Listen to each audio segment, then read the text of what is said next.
Welcome to the Howie Silbiger Show on the True Talk Radio Network. Get in on the conversation. Call 1-877-669-1292.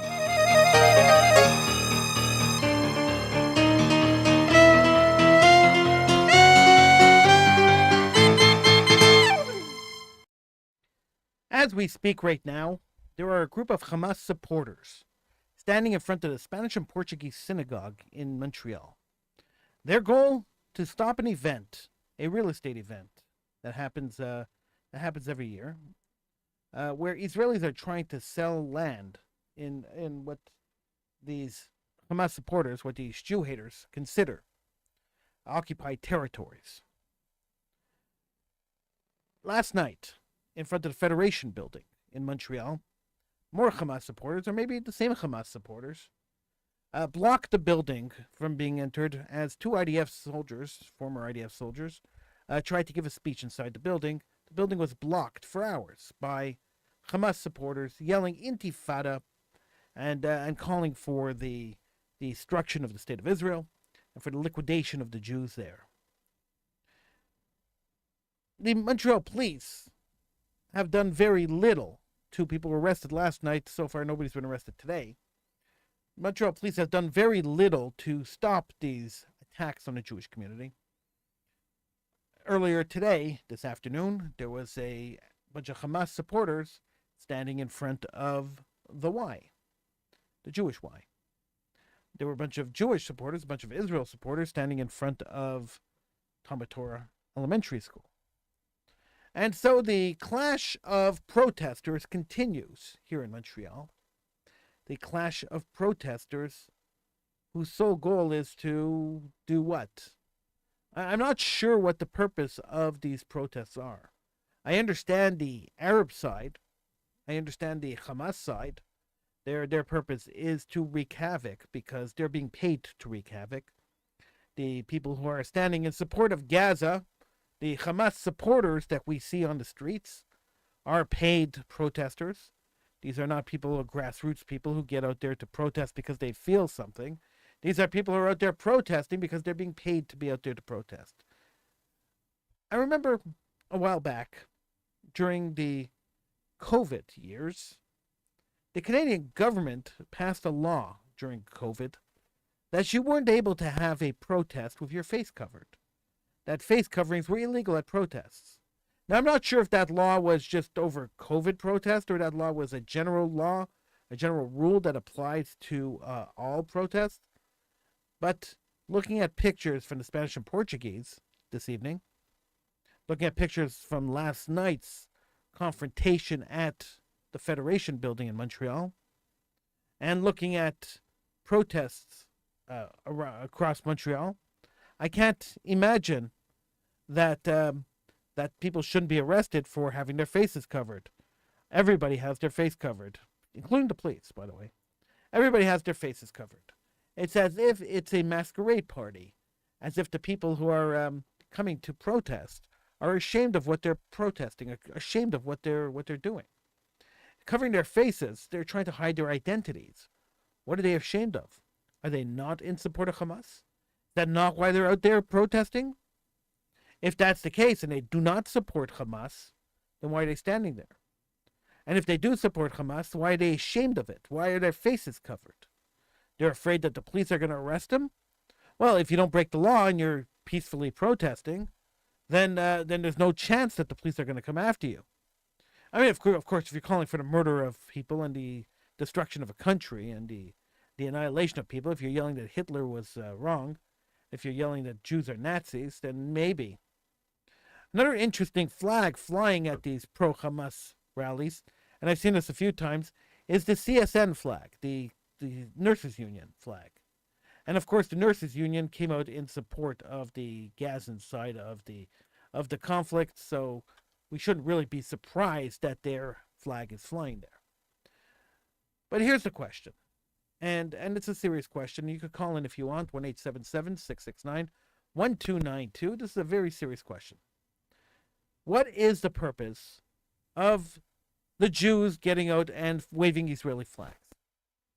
Now, we know that the fight in Israel and the Israeli attempt to get rid of Hamas from Gaza is a legitimate attempt. We are aware of this, even though the protesters on the other side, the protesters that support Hamas, to support the killing of babies and the raping of women, these people, although they claim that it's not legitimate, we know that it's a legitimate war. And if we're aware that it's a legitimate war, and we are aware that this is a fight for survival for the state of Israel, why do we have to get out in the streets and protest? Now, I'm not afraid to be out in the streets. Don't get me wrong. Let's not put this into something that's not. I'm not afraid to get out in the streets. I don't think the danger of being out in the streets and supporting Israel is imminent, and I don't think that. I think more Jews should get out to support when these rallies happen. But what is the purpose? What's the end goal of having these rallies? What are we trying to accomplish? And that is a question that no one's been able to answer. So I've asked this question a few times. So the Arabs get out and they say free Palestine, free Gaza, whatever nonsense they're going to yell. We support Hamas, kill the Jews, whatever they want to yell.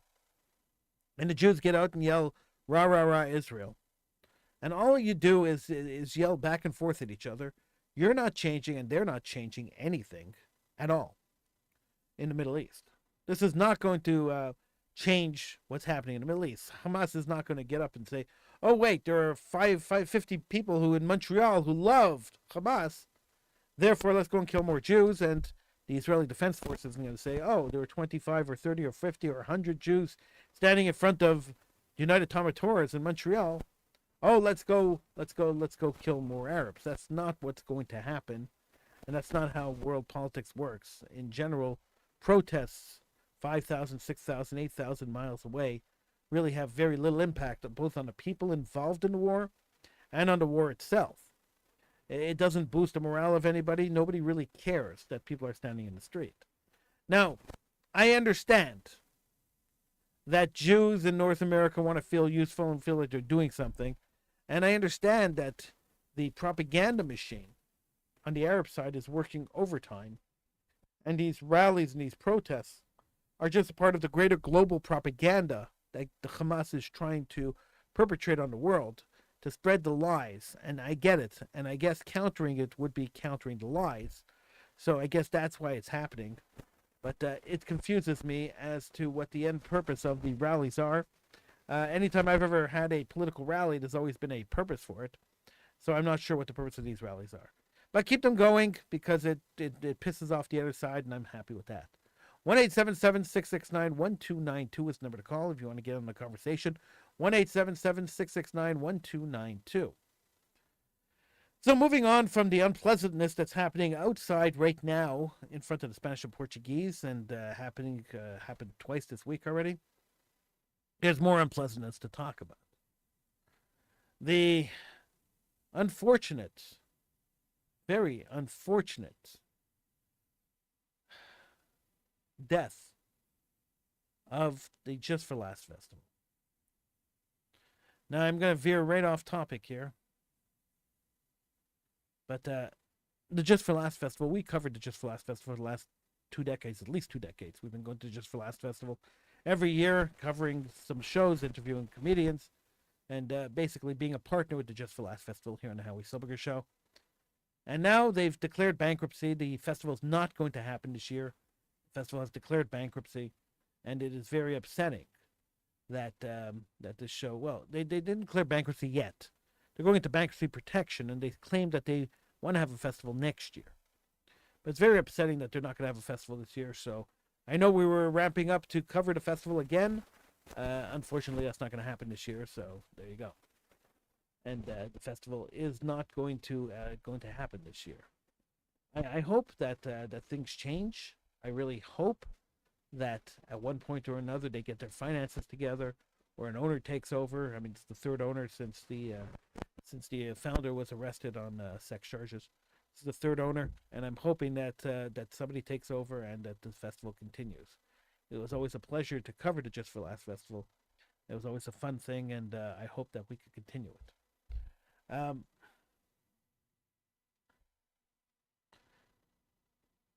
Brian Mulrooney See, I'm just jumping through the topics tonight.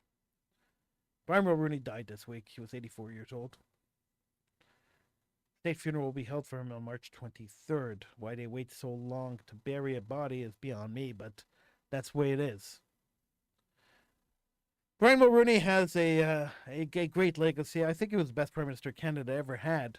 I know people argue with me about Stephen Harper, but I think Brian Mulroney was the best Prime Minister Canada ever had. Tried to get Quebec into Canada a couple of times, did not succeed.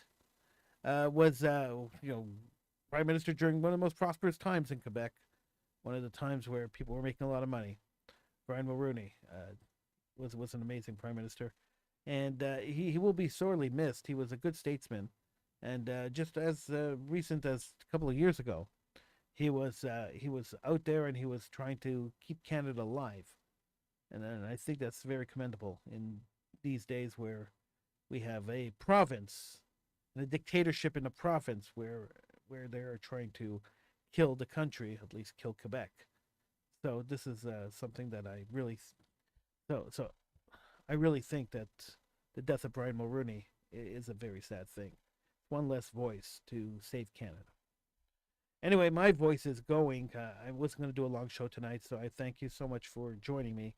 I will be back again, hopefully tomorrow, with a little longer show and a little more robust show. My voice is almost gone, so let's hope that tomorrow it will be back, and I'll be back too.